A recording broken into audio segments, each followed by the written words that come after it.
And hello, all of my fellow nerds out there. This is Oracle and Richie, and welcome back once again to our Wonderland Remastered. So, uh, last time we just re-arrived, I guess, in Wonderland in the remaster because that's what we do, and we are left here with the choice of going either left or right. So, and I honestly kind of forgot which way the rabbits went again. Um, I'd say I'd say we take the right path maybe. Unless I don't know, like unless the right path actually ended up as a dead end.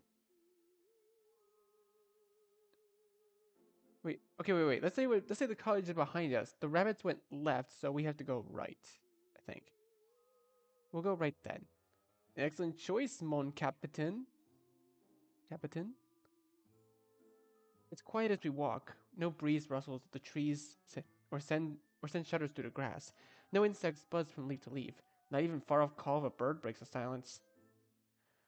The tall clusters of fiery red corridor us in in as the river of dirt directs us left and right, like waters in a canyon.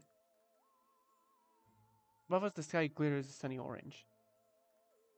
On either side, strange flowers of blue, purples, and teals dot the grass between the trees. Some of them twisting and curling up the thick trunks like kaleidoscopic vines. Oh right, forgot to ask. Gizzo hands in his pockets. Hmm? What did you wish for? Oh, girlfriend. Well, the truth was basically nothing. Blink. Frown. Nothing, I finally say. Nothing? I don't know. I couldn't think of anything. I don't want anything. Damn, guess you've got it made, huh? I don't respond. Even now, I can't think of what I could possibly want. To find bugs, I guess, but that's less of a want, more of an obligation. I just don't really care enough about my life, about things, about myself. I chew on the inside of my cheek. We round another corner, and this time the path opens up into a small clearing. An outcropping of rocks overlooks a small pond on the other end. From its peak flows a miniature waterfall, reflect light reflecting off the steady drizzle. I take a step towards the pond, only for Gento to grab the back of my shirt. He quickly tucks me back behind a nearby tree. 2 seconds later, a rabbit soldier, his nose twitching, his eyes searching the ground. My heart leaps up to my throat as the thought of how close I was to being seen. I stay perfectly still, Gento's arm clamped around my waist, as the two of us watch the rabbit in silence. He's looking for something. That much is clear. He wanders to the left and stops. To the right and stops. Twitch, twitch, sniff, sniff. His, his mangled ears jerk and each with each change in his direction. Where are you? I glance up at Genzo, chest tight. What's he looking for? Hell if I know, Genzo hisses. Something squeaks.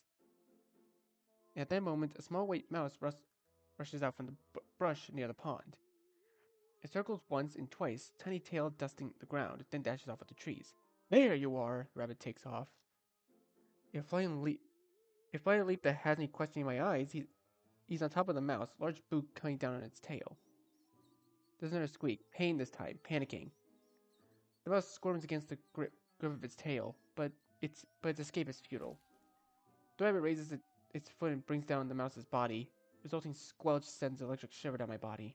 The rabbit's jaw twitches. He raises his foot and ascertains the damage. The mouse's flattened body it leaks red pus from the bottom of its foot or boot, and the mouse's head, which has escaped the direction of the impact, hangs limp from the remaining sinews of a flabby piece of meat hanging off the right end of a sandwich. Ugh. The rabbit slams his foot back down, stomping until the mouse's body is nothing but a furry hamburger. Gizmo's arm tightens around me. He takes a step back. I move with him, back to the safety of the trees. What we don't anticipate, though, is a slight dip in the ground. Genzo loses his footing. Uh-oh. Then goes down, taking me with him. The sound of his hitting the ground sends the rabbit's ears skyward. His head jerks in our direction. Who's there? His spear at the ready. Shit, shit, shit, shit. Genzo and I scramble to our feet, but the damage has already been done. The rabbit is staring straight at us. Genzo's arms shoot out in front of my chest. The rabbit cocks his head left, then to the left. First to the left, then to the right. His right eye twitching, then widens. You're the fellow the king told us to watch out for. He chuckles, laughs, licks his lips. I'll get a promotion for sure if I bring you in. Fresh meat for weeks. No more of that slop. He points his spear at us, then charges. Ooh, there's the chase music. Honestly, I kind of missed hearing this music, specifically. It happens before I could process it. 1 second I'm standing behind Genzo, and the next, something jabs at my ribs so hard it knocks me out of breath.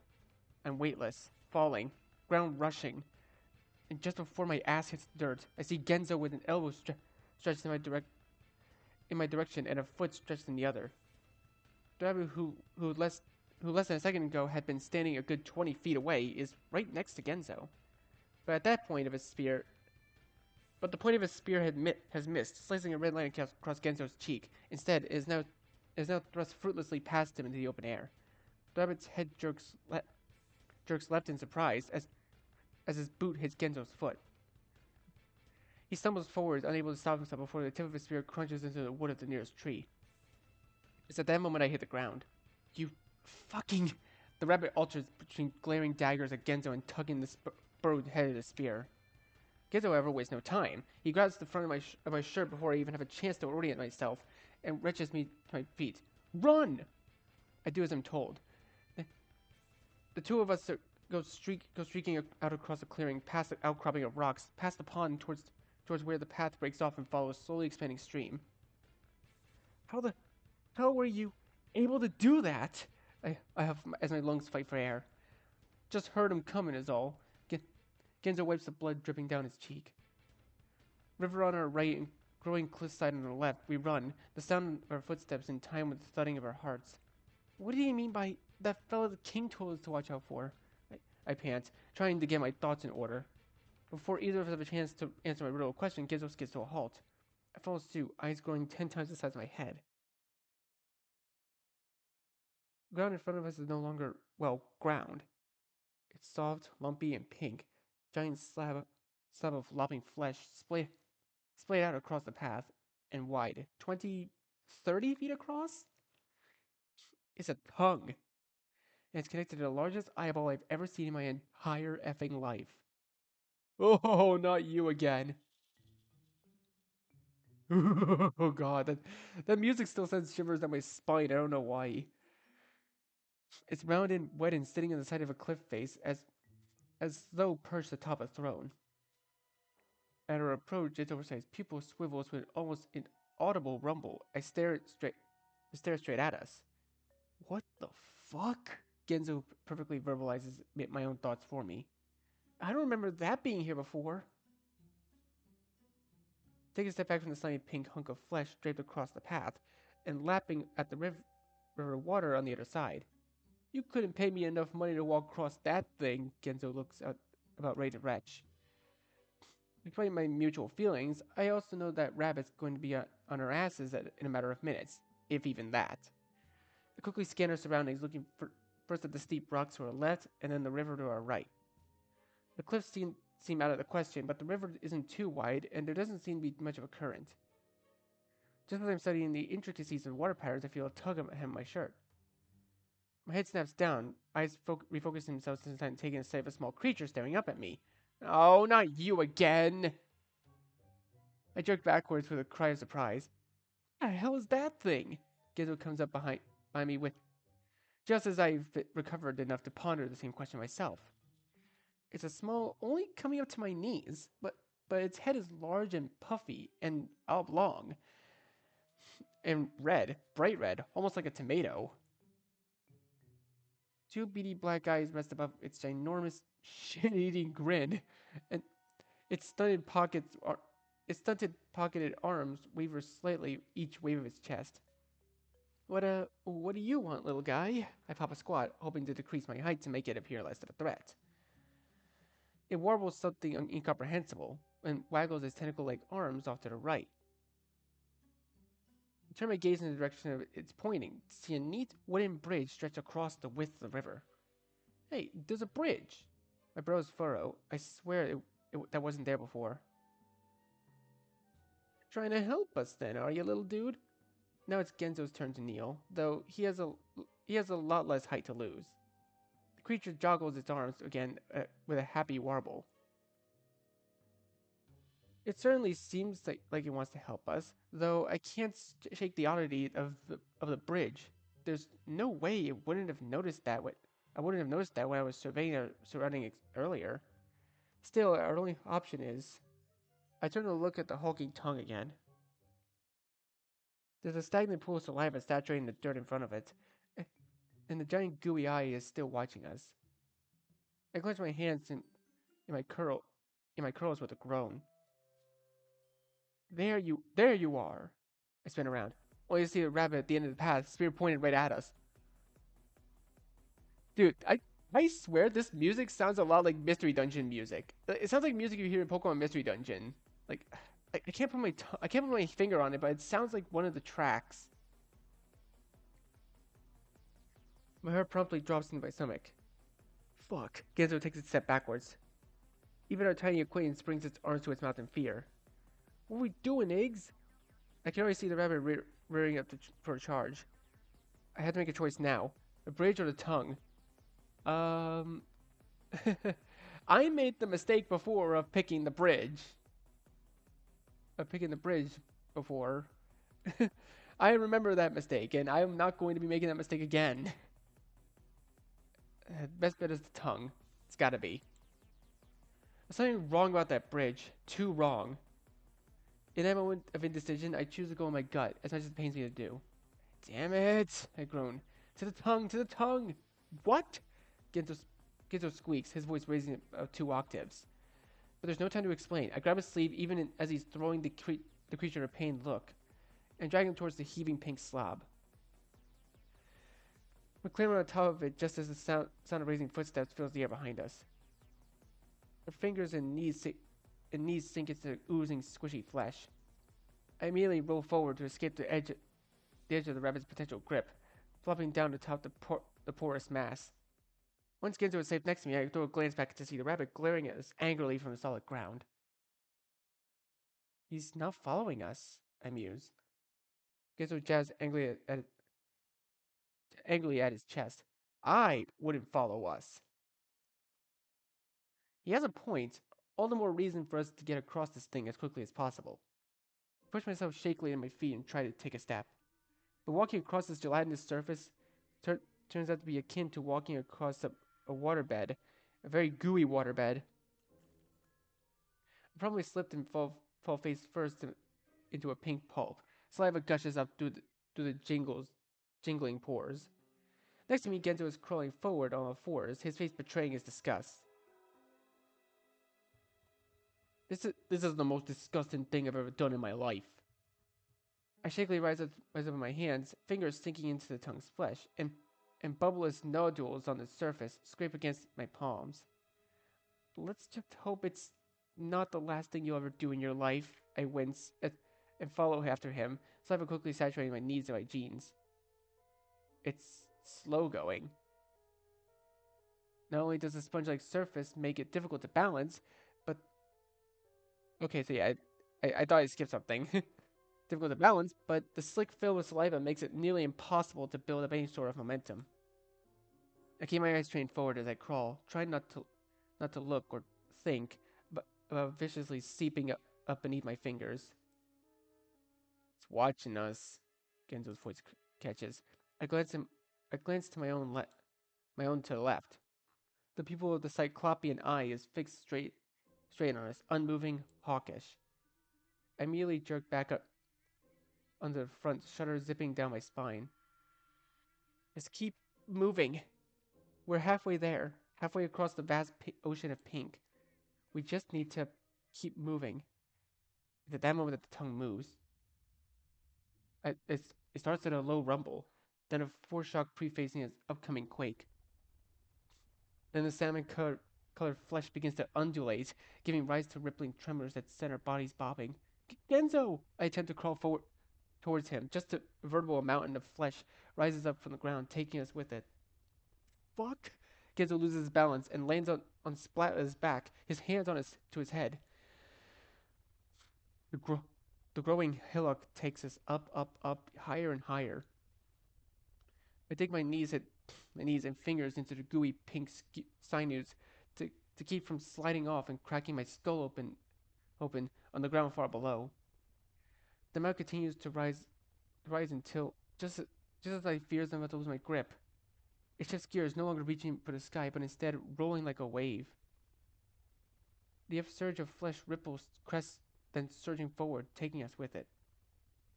I lose track from up and down, of up from down, slipping and sliding across the slick surface. Ow! And once and only once it slows to a stop, my body slides limply down the slide of flesh. That's gonna make a beautiful thumbnail. I do notice how close we are to the all-seeing eye. Ooh, oh, it's so freaky. Genzo glides down next to me. I don't even have to look at him. I can practically hear his heart thudding away in his chest. Ooh! Neither of us make a sound as the warbling pupil of eye dilates, focuses, stares straight through us. I can see the tiny twitches of movement, just ever so slight, jumping back and forth between us. They make the soft, wet surface of the eye tremble and jump. Quiet. Moisture dribbles down from my forehead and cheeks, and past my collar to tickle my spine. Quiet. Chance a shudder of breath to dance across my lips. Another low rumble. A sudden shadow overtakes us. I look up at the tongue's giant. Look at the tongue's giant's tip curls around, stretching towards us like a probing worm. Probing worm. Solid wet flesh engulfs us both at the same time. Presses our necks, cheeks, chests, and faces, squirming and wriggling. Ugh. Ugh, I don't like the sound design on that one. I, re- I wrench my head to the side of it, gas to keep from suffocating. Fuck, it's tasting us. I push back into the soggy mound behind me, trying to put whatever space I can between my body and the groping slug-like moist monstrosity currently sucking at my cheek and throat. The massive glob boobs of sticky saliva drip down to my head, cling to my curls, drip over my eyes. I can't even see through my glasses any longer.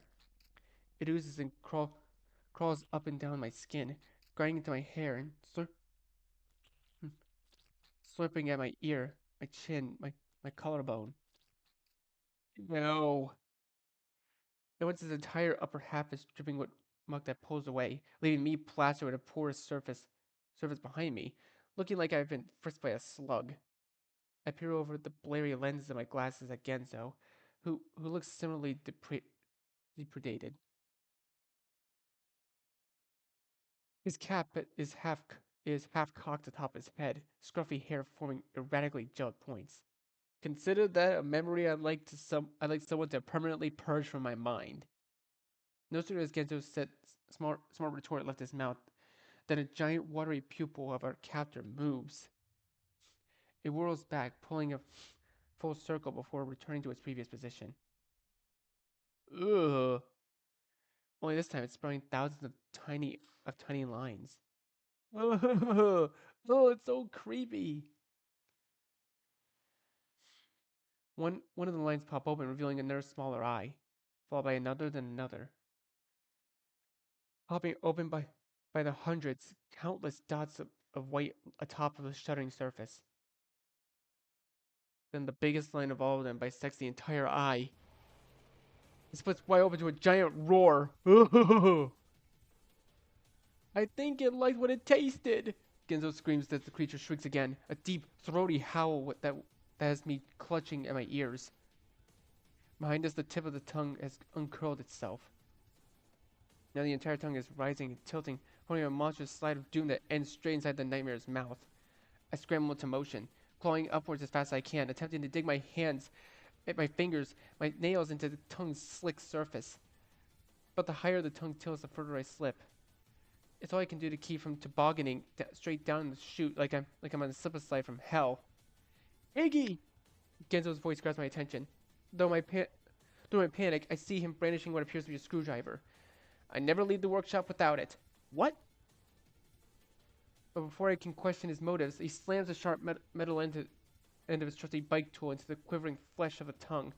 The reaction is immediate. The beast howls, so loud it feels as though my heart's twisted through a veritable nothingness. Then the tongue jerks, flails, writhes in pain. Grab onto me! I don't have to be told twice. Oh, not this again! Not again! I launch myself at Genzo and latch onto his waist. Never before have I held on to something so tight. I clasp my fingers into the fabric of his pants and dig my face into his exposed belly. Above me, Genzo is clutching desperately at the handle of the screwdriver, jaw taut and muscles tight. Another roar from down below. It's getting really angry now. The tongue bucks and thrashes. Each bout sends us up and down, slamming back into the spongy surface with a juicy splats as he takes the breath out of me and rattle my brain. But somehow I keep my grip on Genzo. And somehow Genzo keeps his grip on the screwdriver. The roar morphs into a wail. The muscles beneath us grow suddenly taut. I open my eyes to their peak, not even realizing I had them closed. Just in time for the entire tongue to reel back and in one whip-like lash, huck itself forward. Genzo and I go flying like rocks on a slingshot. First a few feet off the ground, then slamming to the dirt and rolling 5 feet, 10 feet, 20, before finally unceremoniously slapping into the pebble-strewn path like a pair of wet fish. Ow! Twin puddles of saliva turn the ground dark beneath us. My head's still spinning. I'm not even sure if I'm still conscious at first. I open my one eye, then the next. Then with a groan that's half agony, half disgust, I push myself up on my palms. Thick, clammy strings of goo stretch between my skin and the puddle below. Genzo rolls over, his cheeks painted with a glossy jewel. Nothing could ever go wrong here, huh, eggs? He laughs and hacks another wad of saliva into his chest. Well, that was a bit of a gross experience.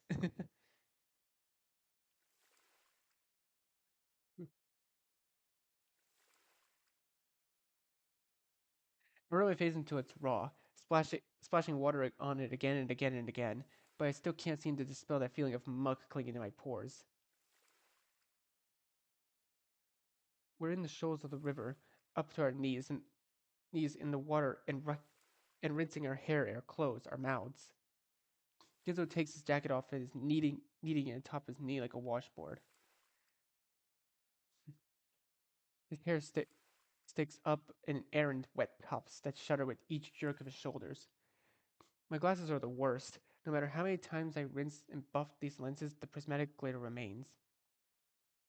I limp carefully back over to the grass and squint at Genzo, who's now wringing out his jacket. Oh, out here and away from that horrific monstrosity, it's calm again. Nothing and no one in sight. And only the trickle of the river current as our musical accompaniment. Glad to know this place is apparently fucked up beyond all reason. Genzo follows me back to the bank. He shrugs his jacket back on before pulling his cap over his curls. Really, just lovely. What could have happened to it? It wouldn't just, on its own, would it? Iggy, we don't even know what this place is. Hell, until this morning, I would have told you it was nothing but some crazy yet suspiciously coincidental dream we all had as kids. I run a hand through the damp ringlets of my hair and peer out across the landscape. A flash of movement catches my eye. My gaze goes immediately towards the far bank, where the river twists around to form what looks like a small beach. A dock has been erected on the sand, and a boat slowly gliding its way over from the opposite direction. Genzo follows my gaze. He narrows his eyes. That's strangely serendipitous. No, no, I remember this. The sight of the miniature white riverboat, with its slowly churning red and black water wheel, its benches with just enough room for five, and its helm of gleaming polished wood that moves on its own like magic. It's enough to bring fuzzy, shifting images bubbling to the surface of my brain. Of adventures down the river, of standing at the helm with my arms outstretched and feeling like an intrepid explorer off to discover lands unknown. For a moment, I do nothing. Then I take a step, then another. The steps morph into a jog. I get to the wooden steps of the dock just as the boat comes to a halt on the other end of the pier. Jesus! Genzo hops behind me as he runs to catch up. To the left of the dock is a cherry red and white sign that reads the words Kitty Cruise on it. Past it, I I see the river fork, with the right channel leading back along the direction we just come, and the left leading deeper into the unknown. I point towards the boat like some sort of overwrought tour guide. We can take this. Better than walking, that's for sure. You gotta be fucking kidding me, Eggs.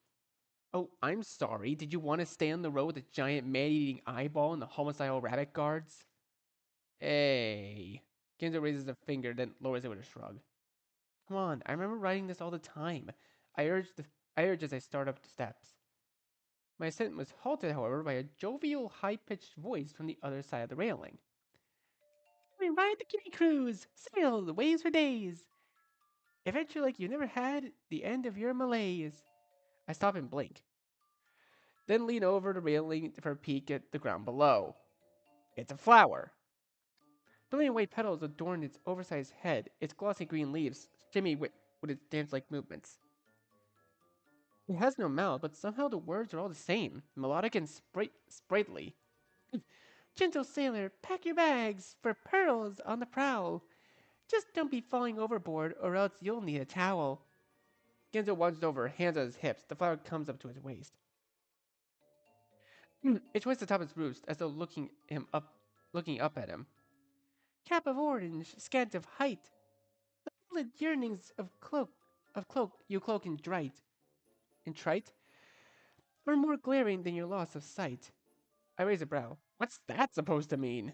Means the cheeky flower is about to get its roots flayed. That's what. Genzo rolls up his sleeves and takes a menacing step forward. The flower brings its leaves up to its chalky yellow gynoecium, as though slapping its hands to its cheeks in fright. It recoils against its approach. This gentle flower, locked in its earthen cage, warns not the fruits of your misplaced rage. Genzo snorts. I can't help but laugh. It's just a flower.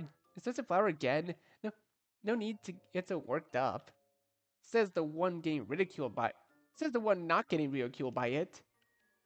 Just ignore it. Come on. Genzo huffs but calms. He readjusts his cap on his head with a clever twist, nods once at the flower, then steps towards the dock. Flower waggles its leaves. Kiss my grass, you big horse's ass. Genzo Genzo twists immediately on his heels towards the flower. You effing Genzo! I just managed to grab the back of his collar just before his homicidal gardener. He goes homicidal gardener on the poor plant. I pull him back towards the step of the dock. He lets out another snort, but stops his assault. His face with red with indignation. Come on, let's just get on the boat. Yeah, sure. We start the steps, wood creaking beneath our shoes.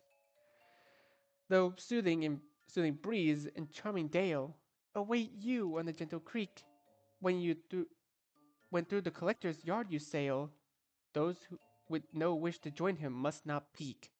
I stop and glance back at the flower. Genzo nearly runs into my back.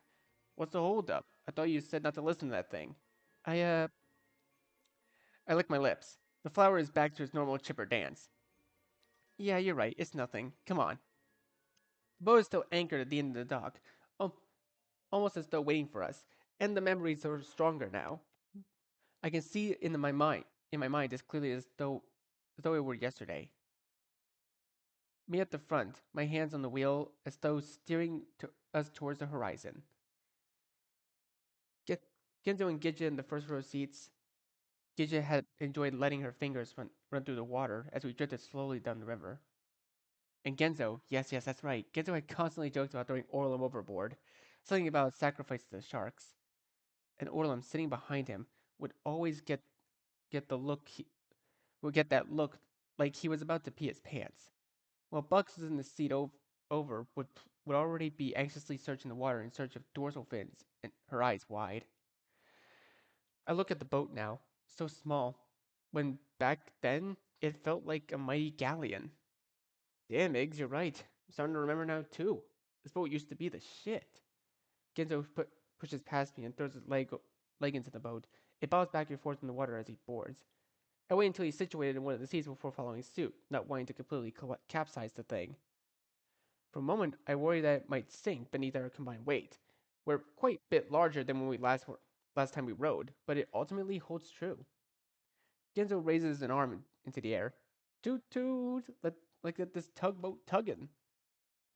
I look around, wondering if there's something we need to do. A button to press, a lever to pull. But apparently all it requires is our presence, and as no sooner as I started my search, that than the water wheel in the back slowly chugs to life. With a shudder, the boat begins to glide across the water. I sit down shakily in the seat next to Genzo before I can lose my balance and fall overboard.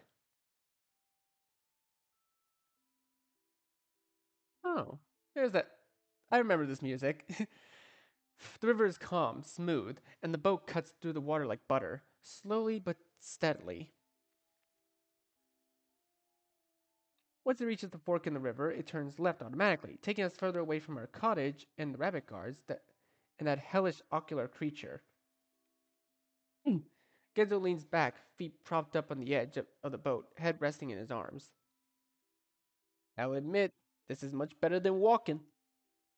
Yeah, I scratch my bare arm. My still damp clothes cling to my skin, cold and heavy. We round the bend, now drifting dreamily past colorful scenery.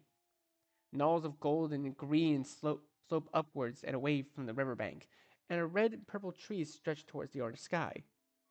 Decorating the ground are flowers of all shapes and sizes, cattails, tufts of white cottonweed, all that seemingly untouched, with no signs of life to disturb it. I watched the wheel at the helm creak gently back and forth, keeping us centered in the middle of the waterway and continuing our journey upriver. The gentle current is likely to put me to sleep before long. I can't decide if this is absolute science is eerie or calming.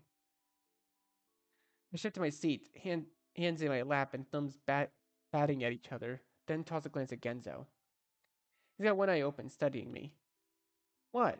I asked incredulously.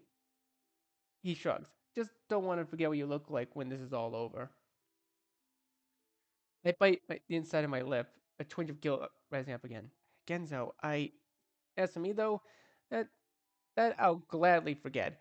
I'm ugly as fuck. I mean, wow, I kind of wish I never found that out. I roll my eyes. You're not ugly. Maybe compared to all of them, but I'm sure he takes the cake. He was ghastly enough as a kid. He sits up, hands clasping and unclasping.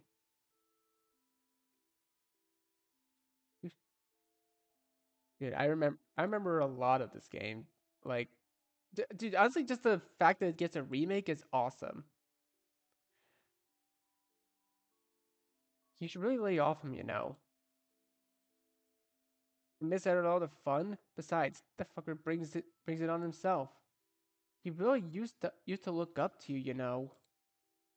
For a second, Genzo's eyes grow tight. He grunts and looks away. Don't know why. When did things get so weird between you anyway? I mean, it was never great. It was never great, even as kids. But at some point, it got worse. Genzo reaches his fingers under his hat, scratching at his scalp. He sniffs and coughs. He doesn't look at me. Don't know, he finally says with a shrug. Watch him in silence for a few moments. Genzo doesn't get uncomfortable easy. That much I know for sure. Maybe I should just drop it. We carry on quietly, a strange weight on our shoulders. Until finally, Genzo brings his hands up behind his neck, clearing his throat. Damn, though. All of this? It's bringing back a fuck ton of memories. I know what you mean. We're rounding in our bend. Dandelions and sunflowers dot the opposite bank, tall and proud. Have you ever wondered, hmm? If we have stayed friends, the five of us, if it weren't for this place? Genzo leans back, eyes towards the sky. His jaw moves as though he's chewing on his thoughts. I know that we forgot a lot, or maybe, I don't know if it's the right word. More like began questioning if it was even real or not, at least for me. But maybe that secret somehow kept us together. We didn't want to lose the only people we could share that this memory with. Or we're just a bunch of losers who never made any other friends. I pressed my lips into a line. I'm being serious, Genzo. And I'm not? Genzo shrugs. But I mean, why did I let my gaze wander to the passing scenery? Why did what? I don't respond. A sign has stolen my attention. It's small and wooden, perched up along the right side hand bank. The words collector's territory ahead have been painted in heavy red strokes. That's my gaze turns to the water, which started to take on a yellowish hue. I stand up shaky. My tongue feels like a dry sock against the roof of my mouth. You, gonna tell me what's wrong there, Riggs? We're approaching the next curve, drifting slowly, peacefully. But something about the air makes my hair stand on end, hair on my arms stand straight up, and my fingers tingle with electricity. With a jaw slammed back down on my seat, I reach for Genzo's hands. Close your eyes. What? Genzo's brows shoot to the sky. I'm trying to press Genzo's palm against his eyes. Just do it. There's no time to explain. Close your eyes and don't open them until the boat stops. Promise me. Jesus, Iggs. That running with the gnarly eye monstrosity must have really gotten you shook. Promise me. Genzo waves his arm in disbelief, but closes his eyes all the same. Okay, they're closed. They're closed. Jesus. I watch him for a second to make sure, absolutely sure that he closed them for good. Then I follow suit, folding forward and covering my eyes with my palms. Then I wait, sitting there, elbows digging into my knees, toes curled inside my soggy sneakers, and, and sweat and sweat gathering in the crook of my neck. I can hear the water lapping against the side of the boat. I can feel the rhythm of the water wheel against the backside, the gentle swell pushing forward. Calm, quiet. Chewing the inside of my cheek, fingers sticky and forehead damp. Waiting, waiting, waiting. We're to pass the curve now. What am I doing sitting here like this? Ridiculous. And make Genzo play along too? What an idiot. There's nothing out there. Tendrils of shame work their way up to my chest, making my face feel flushed and hot. Why is the music getting louder? My stomach feels like it's being tied in 50 different knots. Stupid, stupid, stupid. I should just look already. There's nothing there. All I ever do is overreact. My cheeks, my neck, my back. I feel so hot with embarrassment. My breath comes out shaky and feverish, leaving moisture on my wrists. What a disgrace. Just look already, you idiot. Nope. Nope. I am not looking. I am not gonna make that mistake again. Don't look. I press my hands to my eyes, hard enough to make them pound. In that instant, and in that instant of pain, the heat leaves. My chest unclenches. Coolness washes over my body, like a breath of fresh air. What the fuck was I just thinking? I wipe my damn forehead to keep my eyes clamped shut. What weird thoughts. I rock my heel back and forth, lick my lips. There's only the sound of the water past the boat, that gentle rocking motion. Hard to believe that I'd just been berating myself for wanting to play it a little bit safe. Though I have to admit, I am a bit curious. Who is the collector? And what is this territory of his? Why aren't we allowed to see it? And the back of my neck tingles with curiosity, a tangible feeling of yearning. It spreads down to my back, pinpricks to dance with excitement. I want to see it. I want to see what's there. My eyelids flutter momentarily, and the thrill it sent and the thrill it sends up and down my spine is enough to make my heart jump. I need to know. There's a single thought has consumed me. I can't stop thinking about it. It's an unstoppable need. My lips go upward. Just thinking about it, my breath grows heavy with excitement. I will know. Another flutter, my body throbs with it. Heart thudding faster and faster as the adrenaline pumps through my veins. I brace myself. Don't look! I then shake my head. No, no, no. What am I even thinking? Take a deep breath. I take a deep breath, clear my thoughts. I feel like the dire craving had been racking my body mere moments ago drip away. My body feels heavy, heavy and cold, like someone's draped a hefty blanket over my shoulders. My breath comes out ragged, as though I've just run a marathon. Row, row, row your boat gently down the stream. My lips move noisily with the words. Merrily, merrily, merrily, merrily, life is but a dream. I clench my eyes even tighter, trying to ward off the feeling of dread crawling its way up my skin. Concentrate. Concentrate on the words. Don't think about anything else. Row, row, row your boat gently down the stream.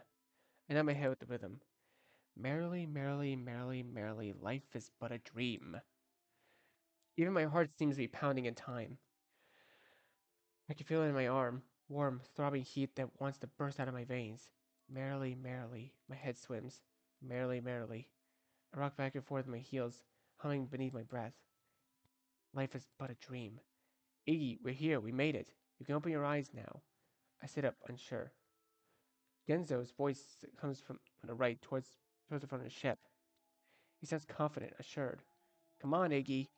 But I don't move. I don't open my eyes. Something's not right. I shake my head, take a deep breath, starting humming anew. Cross my arms in front of my chest. Am I the one that's hearing some whispering? Hands on my shoulders this time. I lean forward, back and forth. Iggy, Genzo's voice sharp this time, scared. Iggy, help! Iggy! I hum louder. Then comes the screaming, desperate, pained. Fuck, fuck, fuck, fuck, fuck, fuck, fuck, fuck. I clench my eyes even tighter, but it's not tight enough to stop the tears from escaping out the corners. I bite down on my tongue. The sheer terror of the shrieks gorges at my heart, hollowing out each renewed onslaught. It sounds like he's being torn apart. The tears grow heavy and dribble down my cheeks and pull up my chin. Iggy! Don't look. I bite down on my lips so hard I can taste blood in my mouth. It's not real, it's not real, it's not real. The boat hits something and comes to a sudden stop, sending me flying to the floor. Oof. I open my eyes. Right. That's the first thing I notice. I had my eyes closed so long that the orange daylight now seems exceptionally brilliant. I blink against the glare, tears still shrieking in my cheeks. I attempt to survey my surroundings. We had another dog, bobbing lazily in the water. Gizzo still hunkered down in the sea across the one I had been occupying moments earlier, his eyes closed, features contorted. I push myself to my feet with a wobble and stumble towards him. Genzo! My hands go to his shoulders. When he doesn't respond, I give him a shake, which finally rouses him from his focus. He looks up at me confused, face white and eyes strained. I can see his beads of perspiration dabbling on his cheeks and forehead. Wait, what is it? The boat stopped. Guess it means we should get off. Oh, sure. Yeah. You okay? Oh, yeah, sure. He pulls at his collar, rises to his feet. Guess I just got a little, seasick there. We disembark the boat in silence, then stand on the dock, unmoving. Gizmo removes his cap and runs his hand through his hair, again and again. Drops of sweat bounce off and onto the wooden planks. Path seems to lead this way. I point past the end of the dock and towards the valley of dirt winds itself and away from the river, bordered on either side by trees. Yeah, but Genzo's voice lacks its usual vivacity. We started our trek away from the river without another word, just the two of us, walking down a dreamlike path in the world of fantasy, with no idea where to go or what to expect next. All right, I think that is actually a good time oh, to leave this video here for now. So, anyways, Thank you guys so much for watching this video. Be sure to leave a like, comment what you think, share this video with your friends, and be sure to subscribe, click the bell so you don't miss a single notification. I'll see all of you in the next video. Goodbye. You say you wanna try